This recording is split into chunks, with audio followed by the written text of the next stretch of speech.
Құдағай емес, құдағи деген дұрыс. Қазақ құдаң құрдасыңдай болсын, құдағиың сырласыңдай болсын дейді.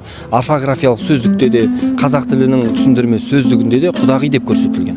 Абай жолында тіпті бас құда, кәрі құдағиға да түгел әмір етті деген сөйлем кездеседі. Тілтанушы ғалым Мәулен Балақайұлы жеке кісілердің тілінде тіл мәдениеті тұрғысынан алып қарағанда жөнсіз ауытқуларға жататын диалектизмдер, жаргон, қарапайым сөздер кездеседі. Солардың ішінде фонетикалық дублеттердің де жөнсіз қолданылғандары да бар. Мысалы, құдағай, құдағи дейді. Енді құдағи сөзінің шығу тегіне келетін болсақ, ғалымдардың бір тобы бұл сөздің моңғол тілінен енгенін айтады.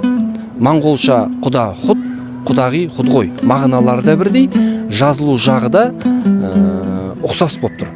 Николай Баскаков сияқты лингвист, түркологтар құда, құдаша, құдағи деген сөздер құт сөзінен шыққан дейді, және бұл парша сөз дейді. Ал түрк халықтарының ғалымдары құт сөзі Орхон жазуларында, құтты білікте және тағы басқаларында кездеседі деп, бұл сөздің өзіміздікі екенін дәлелдеген.